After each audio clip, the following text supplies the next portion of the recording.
ប្រាប់ខ្លួនឯងកុំខកមនុស្សដែលចង់ទៅត្រូវរៀនរស់នៅម្នាក់ឯងម្ដងទៀតផ្ដើមជាថ្មីយកមេឃដីធ្វើជាញៀន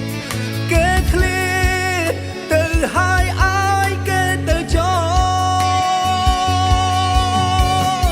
ថ្ងៃមុខមិនអាចជួបគ្នាទៀតទេ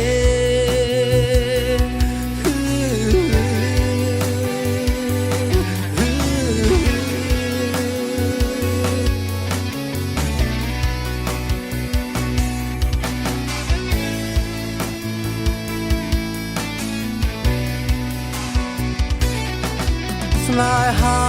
មួយនេះគេនាងចាប់ផ្ដើម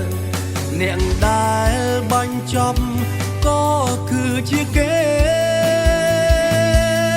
ទ្វីបលោកមួយនេះខ្លាយជាតទេពេលបាត់ស្នេហា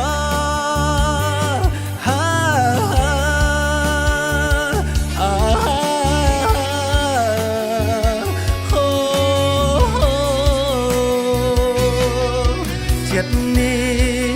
មិនងាយនឹងព្រមស្រឡាញ់បើស្រឡាញ់ហើយគឺលំមរណាតើហេតុអ្វីលេងសើចនឹងមនុស្សឯកាចូលម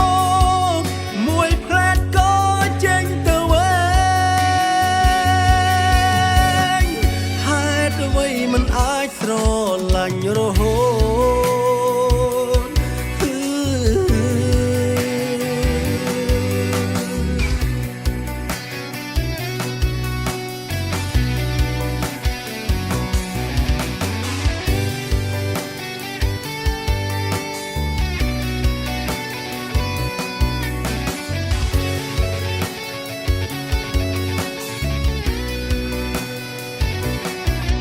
តែកដ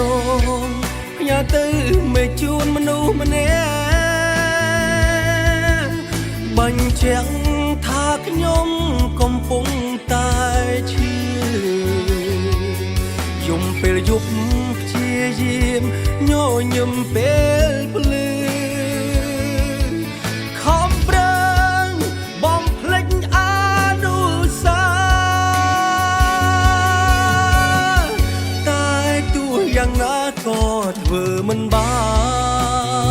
ន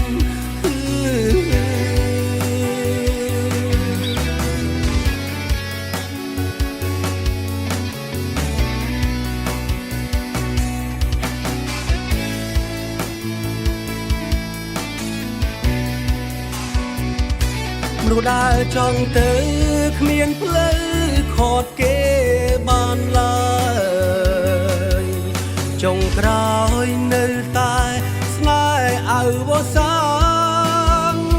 អនុស្សាវរីយ៍រីករាយមានទាំងប៉ុន្មានសុទ្ធតែបោកប្រា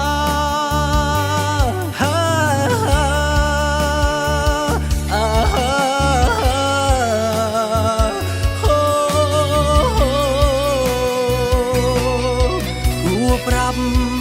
អ្នកណាពីអារម្មណ៍នេះមនុស្សល្ងងម្នាក់នេះឈឺណាស់ខ្មាំងណាស់មានតែច្រៀងក្រោមភ្លៀងលៀងភាពអាម៉ាស់ពេលខ្លះខ្ញុំគិតថាខ្ញុំឈួតហើយមិនអាចខាត់ឡើយមនុស្សដែលចង់ទៅ